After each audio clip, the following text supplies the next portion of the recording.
जय हिंद दोस्तों, मैं महेंद्र शर्मा स्वागत करता हूं वन वर्ल्ड हिंदी में आपका। उम्मीद करता हूं आप खुश और स्वस्थ है। दोस्तों आइए दिखाते हैं पाक मीडिया की एक और लेटेस्ट डिबेट, जिसमें कैसे ये पाकिस्तानी अब कहीं न कहीं इमरान खान की हुकूमत को बचाने के लिए अब एक ऑडियो और वीडियो लीक का एक बहुत ही घिनौना खेल खेल रहे हैं। क्योंकि इनको पता है इमरान खान की अगर हुकूमत बचानी है तो कहीं न कहीं मीडिया की डायरेक्शन इनको चेंज करनी पड़ेगी।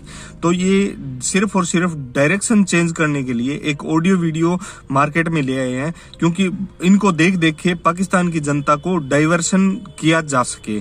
क्योंकि वो महंगाई पे ना बोले और ना ही कोई मुद्दों पे बोले, ताकि कहीं न कहीं किसी को भी ये पता ना लगे कि इन मुद्दों में खो के कोई महंगाई के खिलाफ बोल सके। तो दोस्तों देखिए ये डिबेट कैसे ये पाकिस्तानी अपने मूल मुद्दे से भटक के कैसे नवाज शरीफ के पीछे पड़ गए हैं, और कहीं न कहीं इन लोगों की हुकूमत बचाने की इस प्रोपेगेंडा में पाकिस्तान का मीडिया भी शामिल है।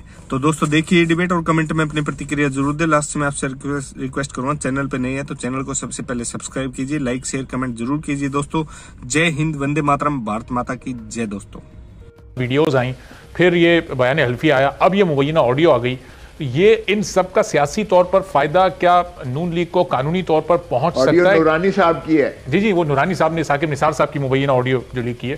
तो ये इन तमाम चीजों को अगर इकट्ठा कर लिया जाए तो ये इसका फायदा हो सकता है नून लीग को सियासी तौर पर या कानूनी तौर पर केसेस? देखिए ये बहुत संगीन सीरियस बात है। देखिए एक चीफ जस्टिस गिलगित बल्तिस्तान का एक चीफ जस्टिस पाकिस्तान को जो है वो इल्जाम लगा रहा है, अगर ये झूठा है तो भी उनके खिलाफ कार्रवाई होनी चाहिए, और अगर ये सच है तो यकीनन इसके कॉन्सिक्वेंसेस हैं। इसी तरह अगर मोहतरम चीफ जस्टिस साकिब निसार साहब अगर हुक्म दे रहे हैं कि भाई इमरान के लिए स्पेस क्रिएट करनी के लिए लाजिम है कि नवाज शरीफ को भी सजा दी जाए, और अगरचे उसकी बेटी का जुर्म तो बनता नहीं है लेकिन उसे भी सजा दी जाए ताकि इमरान के लिए स्पेस बने, तो फिर आप कड़ियां मिलाते जाइएगा। 58(2)(b जब खत्म हुआ, जिसमें आसान था कि आप वजीर आजम को निकाल देते, हुकूमत को घर भेज देते, असेंबली तोड़ देते, और उसकी खमियाजा जो है वो आज भी जो है जनरल परवेज अशरफ आज भी भुगत रहे हैं कि वो दुबई में एक छुपे बैठे हैं सजाए मौत लेकर। तो इसलिए अब वो तो काम होने से रहा, क्योंकि आर्टिकल 6 लगता है।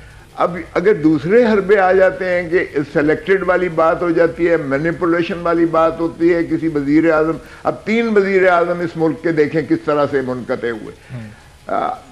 शहीद जुल्फ़िकार अली भुट्टो को फांसी दे दी गई, और एक जज साहब जो फांसी देने में मस्तूजब हुए उन्होंने तस्लीम किया कि मैंने दबाव के तहत फैसला किया था। वो रेफरेंस आज भी पेंडिंग है। दूसरे वजीर आजम देखिए हमारे जो थे अपना गिलानी साहब, मोहतरम यूसुफ रजा गिलानी साहब, 5 सेकंड की सजा की उन्हें कि खत नहीं लिखा, खत ना लिखने की पादाश में, और उन्हें भी घर भेज दिया गया। हालांकि और फिर तीसरा मोहतरम नवाज शरीफ साहब को घर भेज दिया गया। अगर देखें इस तरह से जी 45 सेकंड। अब मुझे बताइएगा कि आइन के अंदर एक तरीका दर्ज है कि अगर आपने prime minister leader of the house को घर भेजना है तो आप अदम एतमाद की उनके खिलाफ तहरीक लाएंगे, और कोई तरीका उन्हें घर भेजने का नहीं है। लेकिन ये एक नई डिवाइस निकाल ली गई उसको घर भेजने की। तो मैं समझता हूं कि इस तरह जमहूरियत मजबूत कभी भी नहीं होगी। इदारों को अपने अपने हदूद कयूद के अंदर रहना पड़ेगा। अभी रिसेंटली देखिएगा कि जो आसमा जहांगीर के उस पर जो कन्वेंशन पर जो एक सीनियर वकील जो कि साबका सुप्रीम कोर्ट का जो है बार एसोसिएशन का सदर भी रहा है, उसने बबांगे दोहल उनके मौजूदगी में कहा कि ऐसी अदालत, जी मैं उन्हीं की बात कर रहा हूं। और फिर जिस तरह से बरहमी का इजहार चीफ जस्टिस ऑफ पाकिस्तान की जानिब से आया, वो भी मैं हैरान हूं। और फिर उसी नशिस्त के उसी यानी मीटिंग के जो चीफ गेस्ट थे, क्योंकि आखिर में चीफ गेस्ट ही बोलता है, उसके चीफ गेस्ट मोहतरम नवाज शरीफ साहब थे।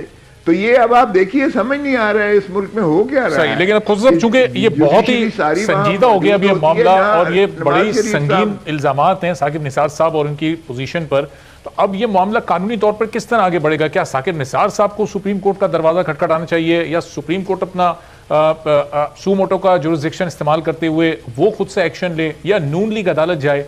कोई तो जाए अदालत पे तो कोई दरवाजा नहीं खटखटा रहा, सिर्फ बयानात आ रहे हैं, तरदीद आ रही है।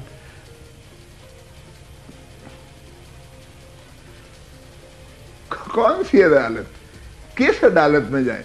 देखें, उस अदालत में जहां खुद चीफ जस्टिस जो है उनको सजा करने वाले हैं, उस अदालत में जाएं जिसमें उनकी अपीलें पेंडिंग, अपीलें जेर तजवीज़ हैं, जिसमें उस पर उसको तौहीन अदालत का नोटिस अंसार अब्बासी को दे दिया है, जो बहुत ही एक मुस्तनद किस्म के आपके जो है वो रिपोर्टर हैं। या कौन सी अदालत में मुझे बताइए जाएं जहां वो सारे मौजूद थे?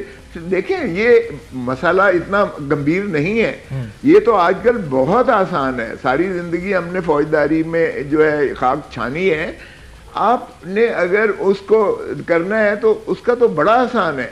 आप उसकी फोरेंसिक करा लीजिएगा। जो ऑडियो है, ऑडियो जो है, क्या वो अनब्रेक्ड है? क्या वो मोहतरम जो है साकिब निसार साहब की आवाज़ है, या उसको डब किया गया है? ये इतनी कोई रॉकेट साइंस अब इतनी बड़ी लंबी चौड़ी पेचीदा नहीं रही, ये बड़ा आसान है इसको जो है तायन करना, नंबर 1। नंबर 2, आप देखिएगा कि जो वीडियो की बात हो रही है, या सॉरी एफिडेविट बयान अल्फी की बात हो रही है, तो बयान अल्फी में वो साहब कह रहे हैं गिलगित बल्तिस्तान में साकिब निसार साहब ने फोन किए रजिस्ट्रार को, दोनों के फोन ले ले, या फोन ना भी लें तो डाटा आपको मिल जाएगा। बिल्कुल, कॉल रिकॉर्ड डाटा बड़ा आसान है। और फिर साथ ही कहते हैं कि उन जज साहिबान का जिन्होंने जो है अपील को मौखर कर दिया और उस वक्त तक नहीं ली जमानत जब तक के इलेक्शन हो नहीं गए, क्योंकि हुक्म ये हुआ कि अगर उनकी बेल हो जाए तो नवाज शरीफ इलेक्शन जीत जाएगा। तो बयान अल्फी वाले मामले की तो अभी 26 तारीख को समाअत है भी, जिसमें राना शमीम साहब खुद पेश होंगे, तो जाहिर है कुछ ऐसा लग रहा है कि कुछ दिनों में इसका कोई मंतकी अंजाम इस मामले का सामने आ जाएगा। अच्छा, जी आपको नहीं लग रहा? मुझे नहीं पता। देखिए, मुझे नहीं पता कि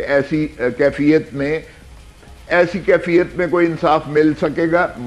मुझे नहीं पता, क्योंकि उसी अदालत की बात हो रही है कि उसी अदालत में जेर तजवीज़ आज भी हैं वो मामला जो है, उसी अदालत पर कहा जा रहा है। शौकत सदीकी ने उसी अदालत के बारे में बहुत कुछ कहा, जो शौकत सदीकी को निकाल दिया, लेकिन उनकी बात तस्दीकन किसी ने वो कोशिश नहीं की कि वो तस्दीक करें। वो उस वक्त के चीफ जस्टिस जो मौजूद हैं उन पर भी वो इल्ज़ाम लगा रहे थे कि बेंच तोड़ दी गई, बेंच हटा दी गई, वगैरह वगैरह। मैं उसमें ज्यादा तफसील में ठीक है। खुद बस आखिर में एक मुख्तसर जरा ये मियां नवाज शरीफ या मरियम नवाज की सजा से मुताल्लिक तो ऑडियोज, वीडियोज और मुबैना बयानात सामने आ रहे हैं। आसिफ अली जरदारी साहब, उनकी हमशीरा फरियाल तालपुर साहिबा पर भी केसेस चल रहे हैं, लेकिन उनसे मुताल्लिक हम कोई इस तरह की मुबैना ऑडियो या वीडियो या इस तरह का कोई सबूत कहीं कोई नजर नहीं आ रहा। या पीपल्स पार्टी से मुताल्लिक कहीं कोई बातचीत नहीं हुई हुई, किसी की फोन पर किसी की वीडियो नहीं बनी हुई।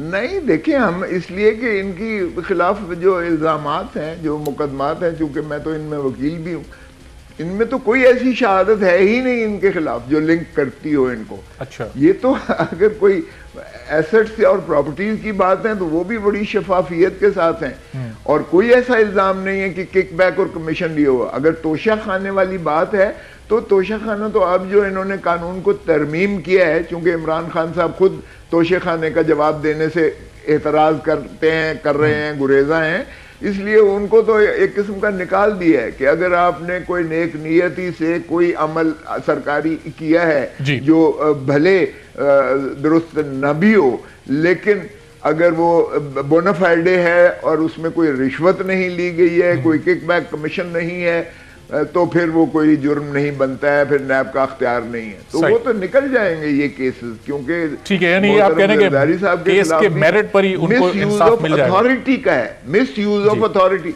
मिस यूज ऑफ अथॉरिटी को निकाल दिया है अब इन्होंने। मिस यूज ऑफ अथॉरिटी और किकबैक और कमीशन और करप्शन में फर्क है। करप्ट प्रैक्टिसेस में अब इन्होंने मिस यूज ऑफ अथॉरिटी को निकाल दिया, यानी एक फैसला आप गलत